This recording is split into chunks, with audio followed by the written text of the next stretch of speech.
Bueno, señores, son las 9:37 minutos. Son las 9:37 minutos, las 8:37 minutos, los 8:38. Entonces, bueno, la bienvenida a José La Luz, que hace unos días que no lo veíamos. Gracias. Por aquí. Hoy tenemos una invitación muy especial, gracias a una alianza, un acuerdo que nosotros tenemos con el diputado Ito Bisonó. Un acuerdo estratégico. Por aquí, viejo, además. Por aquí han desfilado muchos líderes. Y una cosa importante, si aspiran a algo a su país, después que pasan por aquí, pues ganan las elecciones. Ito le da suerte. Le da suerte a los, por aquí, así, y el sol de la mañana. Sí. Esta alianza es suertuda. Entonces, para eso. Piñera estuvo por aquí y fue presidente de nuevo. Entonces, bueno, varios. Debía haber venido hace unos meses. Entonces, Ito Bisonó, que es el presidente del Centro de Análisis para Políticas Públicas, pues nos trae aquí, nos da la oportunidad de conversar con don Edmundo Mulet. Él fue pues el jefe de la MINUSTAH en Haití. Y bueno, sería importante que Ito nos resumiera parte, ¿no?, de lo que ha sido la historia de don Edmundo Mulet. Buenos días, Ito. Muy buenos días. Primero agradecerle a ustedes siempre la receptividad y la oportunidad que nos dan de que nuestros invitados por el Centro de Análisis de Políticas Públicas puedan ser parte también de la República Dominicana, que está en sintonía con este programa. Aquí están con nosotros Jackson Román y Renan Español también, que son parte del Centro de Políticas Públicas. Y hoy tenemos, como decía Julio, al señor Mulet, que viene principalmente con un tema que nos preocupa a nosotros, independientemente de los momentos que vive la República Dominicana, porque es algo permanente. Dios lo ha querido así, claro, que es nuestro vecino Haití. No podemos de ninguna manera separar la isla en dos. Es algo que va a estar ahí, que tenemos que luchar contra ello. ¿Qué mejor experiencia que gestionarlo, digamos, de manera apropiada? Exacto.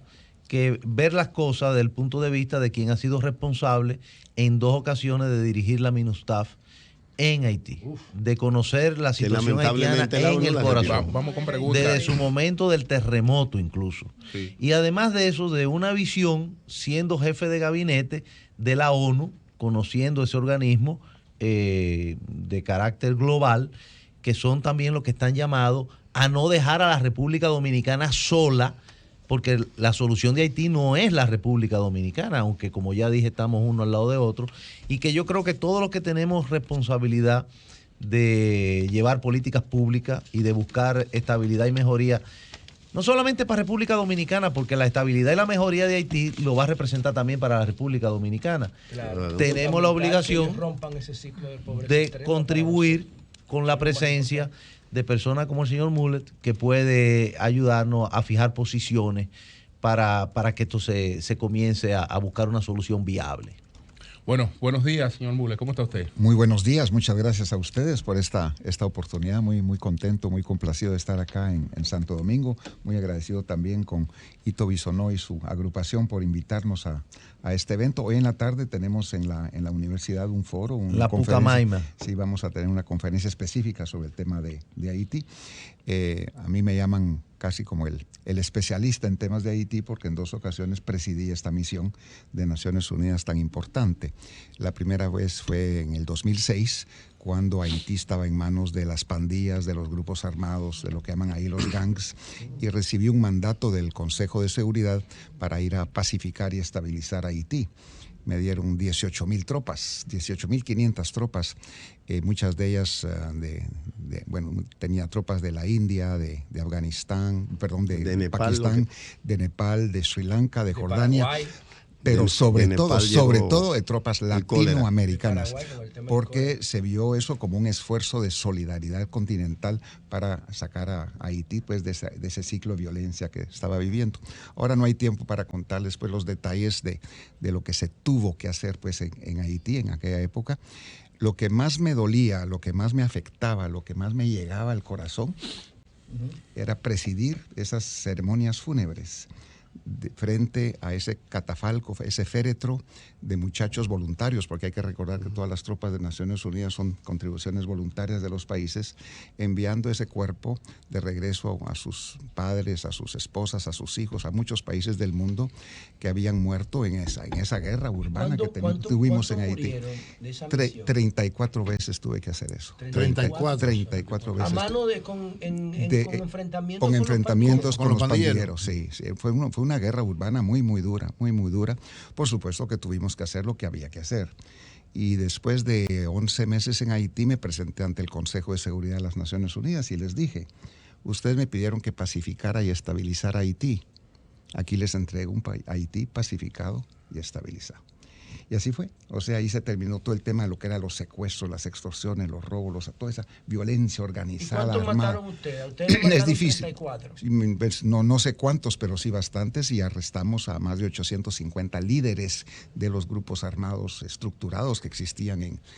El problema que yo tenía también era político, porque el presidente René Préval, mi amigo, que había sido primer ministro de Jean-Bertrand Aristide, gana las elecciones arrasadoramente cuando es candidato presidencial en uno de esos ciclos recurrentes de estabilidad, de lograr la estabilidad política en Haití. Y 2 semanas antes de que yo llegue a Haití, el 26 de mayo del 2006, él había tomado posesión, asumido funciones de presidente. El problema que yo tenía es que la base política de él, sus activistas políticos, los que habían hecho campaña por él, eran los líderes, los grupos armados que yo tenía que ir a combatir. Entonces, con él tuve pues una relación política complicada. O sea, los jefes que estaban políticamente también actuaron favorable a él y después... No, es que... eran los miembros. El PM. Eran los mismos. El PM de aquí. La base política del presidente Préval eran los Chimères, todos esos grupos armados que había organizado Aristide en su tiempo. Esa era la base política de él. ¿Y cómo actuó René Préval con usted antes? Bueno, fue muy cortés, muy amable, pero sí teníamos muy diplomático. Sí teníamos problemas, fricciones. Sin embargo, pues tuve que lidiar con eso y como le digo, fue complicado, pero no me dejaba actuar. Usted puede tener una visión de 360 grados y es una bendición porque ha estado al frente de la MINUSTAH en Haití, pero como diplomático también ha estado en Estados Unidos, ha estado en la Unión Europea, o sea que conoce el enfoque de las organizaciones internacionales. ¿Cómo describiría la situación actual de Haití sin la MINUSTAH allá y posible solución? Bueno, hay que ir al origen del problema actual. Y todo se refiere a un señor que se llama Donald Trump, porque asume la presidencia de los Estados Unidos Donald Trump y en esas decisiones de reducir costos y gastos, etcétera, ordena que que Estados Unidos retire su apoyo para mantener la misión de Naciones Unidas en Haití para bajar costos. Yo hablé con la embajadora Nikki Haley en Naciones Unidas, le dije, mire Nikki, esto es un grave error. Haití no está preparado para esto. Es importante mantener, si quieren reducir esa presencia está bien, pero no eliminar la misión, porque esa presencia disuasiva de tropas en las calles, de patrullas, ayuda pues a mantener un cierto nivel de estabilidad. Pero no me dijo, la orden es cerrar. Y pues como a mí nunca nadie me hace caso, pues yo se los advertí, miren, eso va a suceder. Y ahora de nuevo, por esa falta de presencia, porque la Policía Nacional Haitiana no está preparada para enfrentar todavía este tipo de situaciones, y esa presencia disuasiva, estoy convencido, como ha sido muchas otras misiones de mantenimiento de la paz alrededor del mundo, es muy importante. Sin embargo, ya no existe, esa misión fue cerrada, eliminada, y ahorita estamos viendo las consecuencias de eso. Hay misiones de Naciones Unidas que han estado ahí desde 1947, pues en muchos lugares, en Cachemira, otros en Chipre, en Sahara Occidental, en que no se cierran porque se considera que no es conveniente todavía. Es decir, eso es como una decisión internacional de gestionar un problema, donde se mantiene, discúlpeme, una burocracia que le cuesta a los organismos internacionales, pero al final no hay una solución estructural. Hay un estudio de Haití. No sé si usted lo conoce, debe conocerlo. Yo sé que hay miles de estudios sobre las infraestructuras necesarias para que ese país eche para adelante. Menos de un 5% de la inversión de Estados Unidos en la guerra de Afganistán, por ejemplo, que eran 100.000 millones de dólares anuales durante la gestión de Obama, porque la de Trump han sido 40.000. La de Obama eran 100.000 para una guerra que se perdió. ¿No cree usted que podían tomarse 6.000 millones de dólares, que es lo que se demanda para crear la infraestructura? Porque simplemente no es mantener la paz por mantenerla. Es decir, mantengo esa gente ahí encerrada, comiéndose entre sí. Sin recursos, ¿usted cree que hay posibilidad de estabilizar algún país? Solamente el gasto en aire acondicionado de las tropas americanas en Irak, solo el presupuesto para aire acondicionado es superior al presupuesto de Haití. ¿Cuál era el presupuesto de la MINUSTAH? ¿Cuál era el presupuesto de la MINUSTAH? Teníamos 860 millones de dólares en algún momento. Anuales. 160 millones. Sí, anuales. Usted decía el tema del aire acondicionado. Del 2004 al 2013. Sí. Del 2004 al 2013. Señor, solo lo del aire acondicionado. Usted decía que solo el presupuesto para acondicionadores de aire en Irak supera el presupuesto de desierto, anual. Señor, después de esta experiencia que usted tiene, nosotros tenemos un problema serio, estructural con Haití, pero nunca hemos tenido como país una política de Estado hacia Haití basada en ciencia. Nunca. Acuérdate que lo que tenemos hacia Haití son... que tú eres un legislador dominicano que está hablando... Bueno, pero yo tengo que... Sí, pero ¿qué hago aquí? ¿Empiezo a hablar mentira? No, mentira no, pero acuérdate que tú eres un legislador dominicano. Está bien, pero... Que por lo menos frente a una persona extranjera... No, porque él estaba en Haití, es el mismo territorio. ¿Por qué tú crees que...? Él sabe lo que yo... Señor Mulet, nosotros nunca hemos tenido una política de Estado hacia Haití fundamentada científicamente. Lo que tenemos son opiniones basadas en la relación conflictiva histórica que hemos tenido con ellos, que nos invadieron durante 20 años. Pero desde el punto de vista científico nunca se han sentado las bases, los pilares para una política de Estado. Con esa experiencia que usted ha tenido en Haití, ¿cuáles usted cree que son los ejes que nosotros tenemos que trabajar para ayudar a Haití a salir de su pobreza extrema y de su debilidad institucional? Y si podemos. Espérate. Yo creo que no es una responsabilidad única de la República Dominicana. Pero la responsabilidad nuestra, la cuota que nos toca. Bueno, tiene que ser parte de algo mucho más amplio, mucho más grande, de una estrategia no solamente de la República Dominicana, sino continental y mundial. Porque República Dominicana sola no va a poder enfrentar ese problema o ayudar a resolverlo. Aquí hay que convocar a los grandes actores, a la OEA, a las Naciones Unidas, a la Francia, Estados Unidos, Canadá. Sí, todos los países interesados, pues España, que está muy interesada en el tema haitiano. Una conferencia internacional sobre Haití, donde República Dominicana, por supuesto, tiene un lugar importante, pero asumir República Dominicana una responsabilidad sobre Haití sola es imposible. Yo digo, ¿cuál debe? No asumirla. ¿Cuál debe ser la política nuestra frente a Haití? Pero que eso es un asunto de nosotros. Nosotros tenemos que tener una posición, por Dios. O sea, no hacemos nada hacia el mundo. Perdón, si la comunidad internacional se muestra indiferente. No me truqueen la vaina. Señor Mulet, si la. Qué maldita vaina. Pero tú preguntaste tu cosa. Si la comunidad internacional se sigue manteniendo y mostrando indiferente, ¿nos cruzamos de brazos? No, República Dominicana. ¿Cuál debe ser lo? Tiene que convocar, tiene que motivar, tiene que llamar, tiene que estar al tanto ahí con todos los demás para que ellos también se involucren.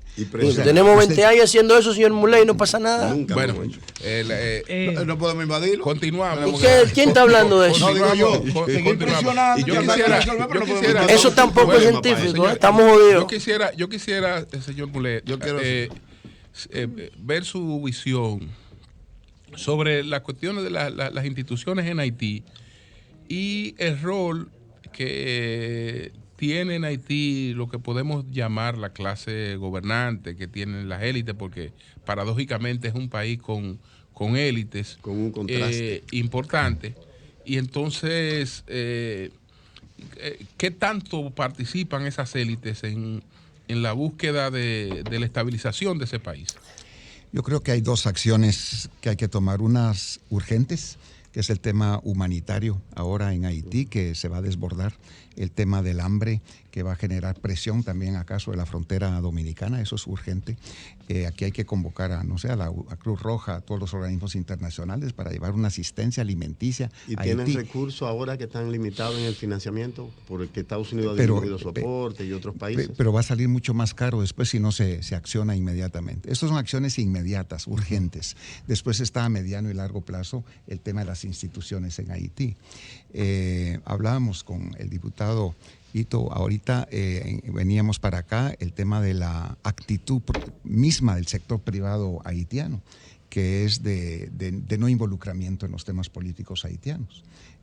Yo cuando estaba en Haití la primera vez les decía, ¿por qué no participan ustedes, representantes del sector privado, como diputados, como candidatos a senadores, en el gobierno, organizan partidos políticos? O sea, pero no, ellos no quieren involucrarse en estos aspectos. Entonces hay el sector privado haitiano también, a veces digo yo, una mentalidad extractiva, solo de aprovecharse, pero no involucrarse en el tema del desarrollo global. O sea que son problemas estructurales los que existen en Haití, que no se van a resolver de la noche a la mañana y que va a tomar, me imagino, décadas y generaciones para ir cambiando esa situación. Señor Mulet, ¿es usted partidario de que usted que conoce bien la realidad haitiana y estuvo en esos asuntos de enfrentamientos y pleitos y cosas como esas, que se restaure, que se cree nuevamente el ejército haitiano? Es un debate interesante porque también el ejército haitiano en el pasado ha servido ciertos intereses y no los intereses de la población. O sea que el ejército haitiano, que no era muy profesional, que se diga, se politizó de uno o de otro lado y que fue una fuente de inestabilidad y de problemas más que de estabilidad. O sea, si es que se fuera a crear de nuevo un ejército en Haití, debiera tener una formación distinta que la que ha tenido en el pasado, algo más profesional. ¿Pero usted cree que es posible? Hay que pagar. Usted conociendo, o sea, usted vivió esa realidad. ¿Usted cree que es posible hacer un ejército con otra connotación? Porque no siempre vamos a tener tropa extranjera dirigiendo un país. Sí, pero podría ser también una Guardia Nacional, podría ser primero una policía civil también para las, hablando de prioridades no en este momento. No necesariamente. Pero alguien armado especializado para... Es fundamental, indispensable para garantizar la seguridad de todo el mundo en Haití, absolutamente. Señor Mulet, su valoración en dos sentidos. Primero, la huella sanitaria de MINUSTAH. Cuando hablamos de MINUSTAH, pensamos en seguridad, pensamos en su labor en Haití, pero no podemos despejar todo lo que tiene que ver con malaria, con cólera, con el ébola, inclusive, que se le atribuye. ¿El ébola? Sí, con enfermedades, con situaciones traídas a Haití. Ahora de Nepal llegó. En otro sentido, casualmente ayer la Embajada de Estados Unidos en el país habló de Haití. Y dijo, bueno, es que Haití no puede ser solo Haití, República Dominicana, Estados Unidos. Entiéndase que ella cuestiona la colaboración y el interés de los otros países del mundo, sobre todo de la Unión Europea, Francia, respecto a ese país. Su valoración en esos sentidos. En el tema puramente de sanitarios en Haití, cuando entra el cólera en Haití, a las 2 semanas del detectar el primer contagio en Haití, a las 2 semanas estaba acá en República Dominicana, a las 3 semanas estaba en Santiago de Cuba, a las 4 semanas estaba en Jamaica, se estaba expandiendo. Sí. Sin embargo, las medidas que se tomaron acá en República Dominicana, en Cuba y en Jamaica, a los 2 meses se había eliminado. Haití no tiene la capacidad para hacer eso, no tiene las facilidades médicas, no tiene la estructura. Pero llegó a través de miembros de personal al servicio de MINUSTAH. De Nepal. Sí, de Nepal. Claro que sí. Así es. Ellos hacían sus necesidades fisiológicas y la tiraban en un río. Los propios haitianos. Eso ocurre en todas partes del mundo, esos contagios. Para eso no hay fronteras ni nada. Sin embargo, hay países como República Dominicana o Cuba o Jamaica, el ejemplo que estoy dando, que tienen la capacidad, la estructura. O sea, no hubo un fallo de MINUSTAH respecto al control, a la verificación de sus propios miembros. La responsabilidad radica en el país contribuyente de tropas, que no hizo el trabajo de verificar si algunos de sus contingentes estaban contagiados o no. O sea que es un estudio que se hizo sobre ese tema. Respecto a la valoración de la embajadora estadounidense en el país. Es exactamente lo mismo que acabo de decir hace unos minutos, que esta responsabilidad no puede ser solamente solamente República Dominicana o de Estados Unidos, tiene que ser una responsabilidad. Pero usted entiende que Estados Unidos ha asumido su responsabilidad. No, en estos últimos años creo que Estados Unidos ha abandonado esa responsabilidad que tenía o que había asumido anteriormente frente a Haití. Ellos por razones puramente presupuestarias y económicas de ahorro, sin embargo, le puede resultar mucho más caro a Estados Unidos cuando la situación en Haití se desborde, van a tener que enviar tropas y marines, que va a ser más caro que mantener una presencia de Naciones Unidas para estabilizar el país. Bueno, pues señores, para nosotros ha sido un honor contar con esta visita de don Edmundo Mulet. Le deseamos que la próxima vez que, Julio, que me dice Hito, que él sea candidato presidencial en Guatemala, mira, él verá los efectos de esta participación. Julio, me dice Hito que él es el próximo, que no fue a segunda vuelta por un punto porcentual, y que todo apunta a que va a ser el próximo presidente. Pero vamos a hacer una fotografía lo con que él. quiere decir,